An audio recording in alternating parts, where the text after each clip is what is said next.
Hey everyone, and welcome to another deep dive with us. Today we're going deep on a topic that I know a lot of you are interested in, the Illuminati. We're going to be trying to separate fact from fiction, and our guide for this journey is Mark Dice's book, The Illuminati, Facts and Fiction. Dice is a Christian and a graduate in communication, so that's something to keep in mind as we go through his take on the Illuminati. But that's what we're here for, right? To figure out how much of what we hear about the shadowy group is real and how much is hype. Yeah, there's so many theories and stories swirling around. It's definitely a topic that captures the imagination. For sure. So Dice kicks things off by talking about information manipulation, like how some things that should be major news just kind of disappear. And meanwhile, other, maybe less important stuff dominates the headlines. Does that ring true for you at all? Oh, absolutely. I mean, think about it. How often do you get the feeling that there's a filter on what we're allowed to see and hear in the media? Right. It's like someone's deciding what we should and shouldn't be paying attention to. And that actually ties into the historical roots of the Illuminati. Even before this organization supposedly emerged, you had groups like the Knights Templar. They go all the way back to the 1100s, and they were known for their secrecy and their financial influence. Wait, the Knights Templar were controlling finances way back then. That's wild. It makes you wonder if that somehow laid the groundwork for what the Illuminatis are accused of doing today, with institutions like the Federal Reserve. It's a fascinating parallel, isn't it? The Knights Templar, with their oaths of secrecy and their hierarchies of knowledge, they were definitely precursors to the modern idea of the Illuminati. And that whole concept of controlling information and finances, what seems to be a recurring theme throughout history. Totally. Okay, so let's talk about the name Illuminati for a second. It almost sounds positive, right? The illuminated ones, like they're enlightened or something. Right. But then there's the connection to Lucifer, the light bearer, which, has a much darker connotation. Exactly. Illuminati comes from the Latin word for enlightened. But it refers to a specific kind of enlightenment, one that comes from secret knowledge. So not necessarily the same kind of light that, say, Christians talk about. Right. Dice argues that the Illuminati seek salvation through a different path, a path based on knowledge that's hidden from the masses. Knowledge is power, right. And Dice actually quotes an unnamed Illuminati text in his book. It says, "Nothing can escape our sight. The trustworthy alone will be admitted to a participation of the whole maxims and political constitution of the order." That's a bit creepy, isn't it? It definitely suggests a level of surveillance and control that most people would find unsettling. And it gets to the heart of what many believe the Illuminati is all about: power. The power to shape the world according to their own agenda. And that brings us to that big, scary phrase, the New World Order. Dice paints a pretty bleak picture. He talks about economic enslavement, social control, and a whole system of distractions designed to keep us complacent. Like being glued to our screens or drowning ourselves in shopping sprees. He even mentions accumulating credit card debt and buying things we don't need just to feel good for a minute. It's all a little too familiar, to be honest. He argues that things like excessive entertainment and consumerism are actually tools that are used to keep the masses distracted and compliant. And when you look at things like the 2008 economic collapse, it does make you wonder. Doesn't it? It's like, how did things get so out of control? I remember feeling like, what just happened? And then came that $700 billion bank bailout, essentially $2,300 for every man, woman, and child in America. Wow. And that bailout was pushed through so quickly, wasn't it? Like there was no other option. Right. It almost felt like it was dictated from somewhere else. And this is where Dice really emphasizes the Illuminati's supposed control over financial institutions, particularly the Federal Reserve. But I think it's worth pausing here for a second. Can you explain what the Federal Reserve is for those who might not be familiar with it, and how it supposedly fits into this whole picture? Sure. Basically, the Federal Reserve is the central banking system for the United States. It controls the money supply and interest rates, which of course has a huge impact on the overall economy. Now, the theory goes that the Federal Reserve is actually a tool for manipulation, a way for a select few to control the financial fate of the entire country. I see. It's a complex system, for sure. But understanding how it works can really help us understand how money and power are connected. Okay, so it's not just some abstract concept. It directly affects people's lives. Like it's the reason why someone might be struggling to pay their bills or buy a house. Exactly. And Dice draws a really interesting parallel here. He compares the Knights Templars' secretive money manipulation back in the Middle Ages to the alleged activities of the Federal Reserve today. It's like history repeating itself, just with different players. Right. So if someone wanted to learn more about all this, where should they start? Well, Dice actually highlights a bunch of nonfiction books in the Illuminati, facts and fiction, that go really deep on this topic. They offer a lot of different insights and perspectives. One of the earliest works is Proof of the Illuminati from 1802 by Seth Payson. He was one of the first to try and expose the organization using actual Illuminati writings. Wow, so like going straight to the source. Exactly. Then there's Secret Societies and Subversive Movements from 1929 by Nesta Webster. She dives into the occult aspirations of secret societies and links them to major historical events, like the French and Bolshevik revolutions. So she's saying these groups weren't just about hidden knowledge, they were actively shaping world events. That's her argument. Oh. And then there's Occult Theocracy from 1933 by Edith Starr Miller. Now, theocracy can actually mean two things, emerging of deities or rule by priests. And Miller uses this double meaning to explore the history and plans of secret societies, suggesting they blur the lines between religion and political power. Interesting. Next up is None Dare Call It Conspiracy from 1971 by Gary Allen. He goes deep on the role of international bankers in financing both Hitler and communism, suggesting that certain individuals actually benefit from conflict no matter what the ideology. Whoa, that's a pretty big claim. It is. And then, moving into more recent times, we have Bloodlines of the Illuminati from 2002 by Fritz Springmeier. He digs into the alleged top 13 Illuminati bloodlines and how they exert their influence. It's worth noting that Springmeier has made some pretty out-there claims, so it's important to take his work with a grain of salt. Okay, good to know. And finally, we have a book that takes a slightly different approach.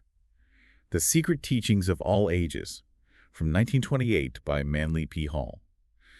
This one's less about exposing a conspiracy and more about understanding the esoteric knowledge that these groups have supposedly guarded for centuries. So it's like a crash course in the secret teachings themselves. You could say that, yeah. It's a good reminder that there's more to this topic than just shadowy figures and evil plots. There's a whole world of symbolism, philosophy, and ancient wisdom that's worth exploring. For sure. So we've talked about the Illuminati on paper, but let's get into some real-world examples. Let's talk about the Bohemian Grove and the Georgia Guidestones. Okay. Two of the most talked about locations when it comes to the Illuminati, both shrouded in mystery and speculation. The Bohemian Grove, with its annual gathering of super powerful men and that creepy cremation of care ritual, Yeah. it definitely sparks a lot of curiosity and Yep. concern. What exactly goes on there? Well, it's an exclusive all-male club located in a secluded redwood forest in California. Every year, some of the biggest names in politics, business, and media gather there. Officially, it's just a campout. But the rituals and the secrecy surrounding the whole thing have led a lot of people to believe that there's something much more sinister going on. Especially that cremation of care ritual, right? I mean, the name itself is kind of creepy. Yeah, it involves a mock sacrifice in front of a giant owl statue, symbolizing the shedding of worldly worries. Alex Jones, the filmmaker, actually managed to sneak into the grove back in 2000 and film the ritual. It was for his documentary, Dark Secrets, Inside Bohemian Grove. I've heard about that footage. It caused quite a stir. So is this just a bunch of powerful guys blowing off steam, or is it something more? That's the question, isn't it? And it's not just the rituals that raise eyebrows. There are also the lakeside talks, where these elites supposedly discuss future plans and policies. So it's like a shadow government operating behind the scenes, making decisions that affect us all. That's what some people believe, yes. And the fact that all of this happens behind closed doors, with no transparency or accountability, only adds fuel to the fire. Right. And then there are the Georgia Guidestones, a monument that's just as mysterious and arguably even more unsettling. What's the deal with those? Well, the Georgia Guidestones are these huge granite slabs. They're in Elbert County, Georgia. They stand almost 20 feet tall. And they're inscribed with 10 guides for humanity in 8 different languages. The person who created them used the pseudonym R.C. Christian, which also happens to be a label used by Rosicrucians, another secret society that's often linked to the Illuminati. Interesting. So right off the bat, we have a connection to secret societies and hidden agendas. What do these guides actually say? They cover a variety of topics, like governance, population control, and environmentalism.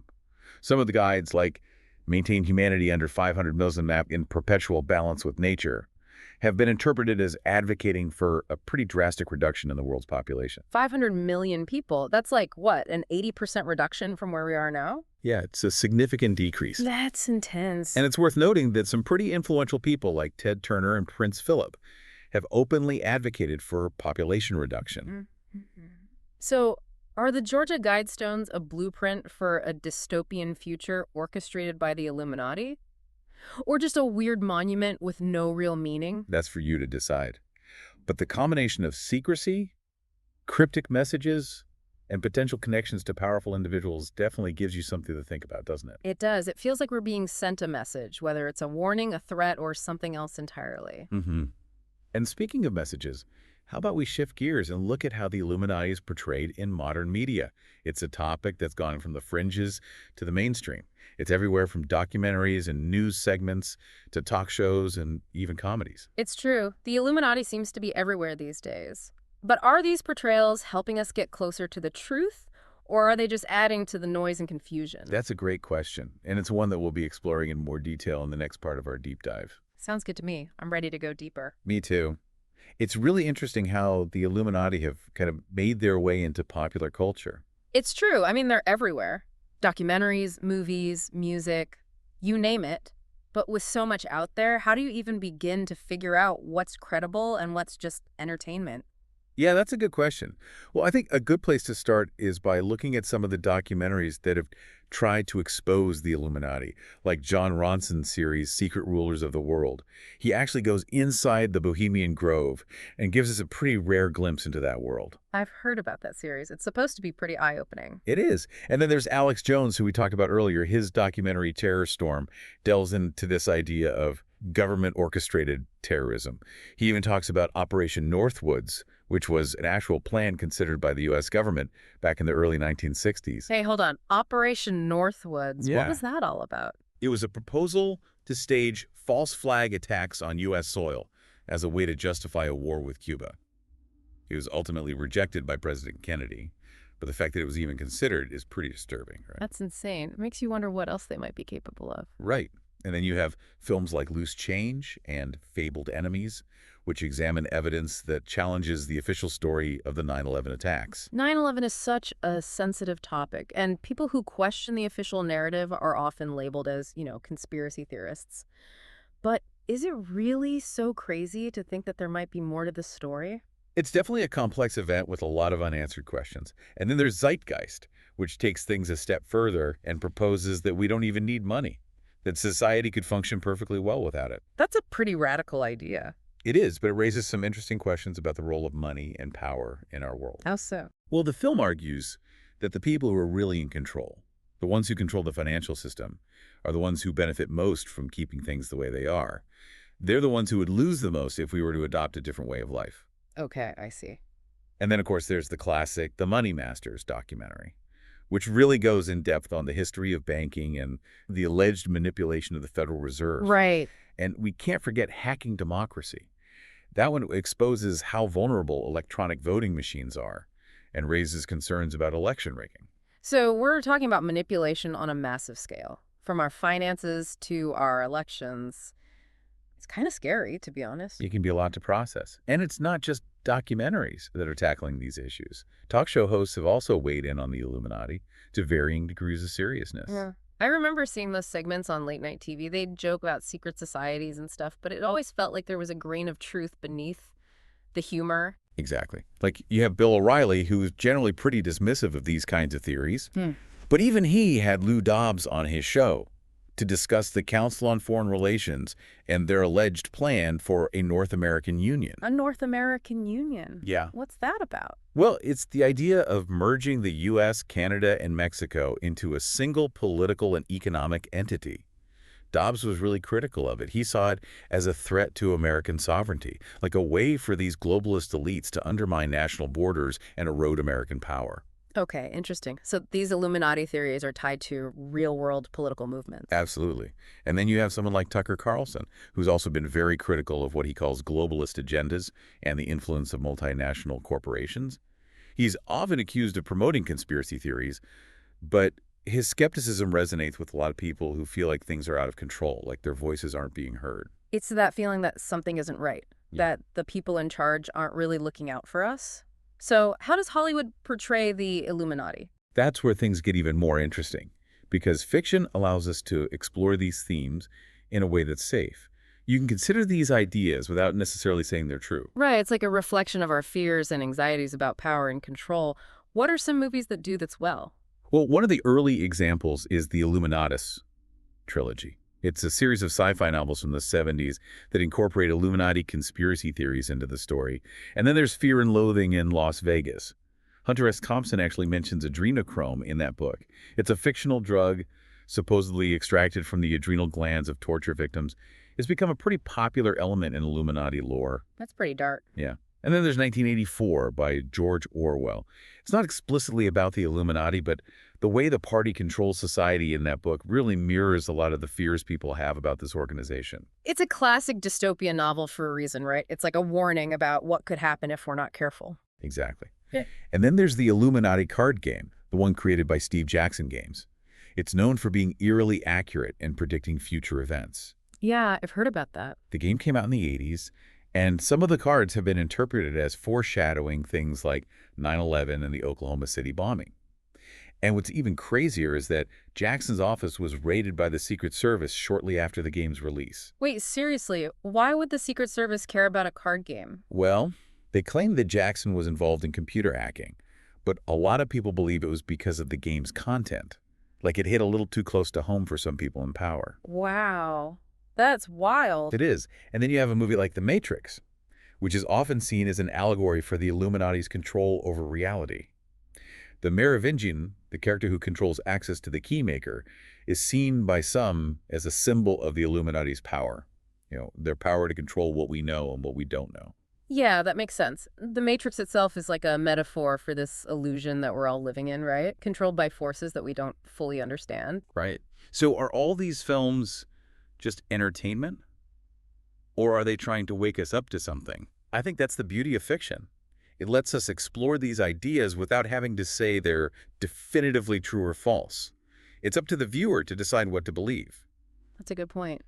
What about the more comedic takes on the Illuminati, like, Teddy Bear's Picnic? Does that kind of thing trivialize the issue? Or can humor actually be a way to get at the truth? Well, humor can be a really powerful way to make social commentary. When you make fun of something, you can actually expose how absurd or hypocritical it is. Teddy Bear's Picnic satirizes the Bohemian Grove and those who attend it, which could lead people to question the whole thing. So it's like using humor to sneak in a message that people might not be open to otherwise. Yeah, exactly. And then you have films like Network and Wag the Dog. They explore the manipulation of the media and public opinion, which are core themes in Illuminati theories. Oh, Network is a classic. That scene where Howard Beale goes on his rant about television being bullshit. I'm mad as hell and I'm not going to take this anymore. Yes. It's so relevant, even today. Absolutely. And then Wag the Dog takes a more satirical approach, showing how the government can basically manufacture a war to distract from scandals. It makes you wonder how much of what we see on the news is actually real. For sure. So we've got documentaries, talk shows, movies. What about music? Does that play a role in spreading awareness about the Illuminati? Oh, absolutely. Music has always been a powerful tool for social commentary and protest. And the Illuminati, with all the secrecy and control and hidden agendas, well, it's definitely inspired a lot of musicians. Cool. So we're not just talking about some obscure underground bands here, right? This is mainstream stuff. Oh, yeah. Like, there's a rap duo called Conspirituality. Their song Ambush Head and the music video are all about the Illuminati, 9/11, and the Bush administration. They even show President Bush and other officials being chased down for their supposed crimes. Wow, that's pretty intense. It is. And then you have the rapper Paris, who's known for his political lyrics. His song, What Would You Do?, is a really powerful critique of the Illuminati's alleged agenda. He talks about social control, rigged elections, the manipulation of the masses. It seems like hip-hop especially has been pretty vocal about these issues. It has. But it's not just rap. You have groups like Meat Beat Manifesto, an electronic group, and the Jurassic 5, an alternative hip-hop group, who've also incorporated references to the Illuminati into their music. So it's crossing over into different genres.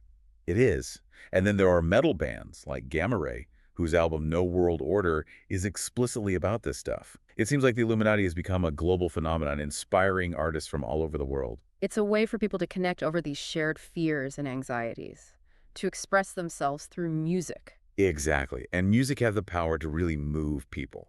It's not just about spreading awareness. It's about potentially inspiring action. It's about empowering people to question things, to think critically, to demand answers.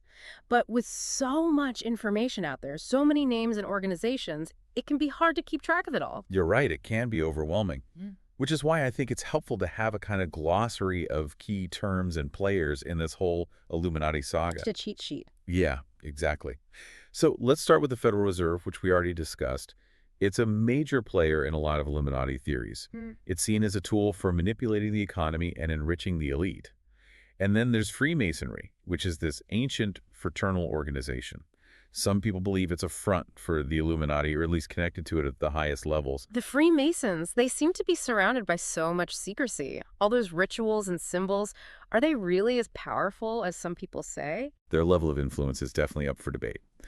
And then there's Skull and Bones, the elite Yale University secret society.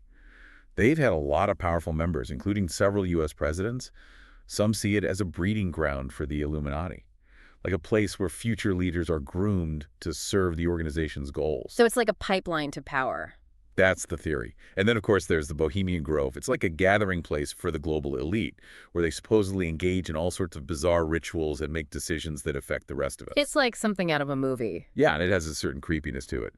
And then there are organizations like the Council on Foreign Relations and the Trilateral Commission, both of which are often accused of pushing a globalist agenda, working to erode national sovereignty and create a one-world government. So they're the architects of the New World Order. That's how people see them.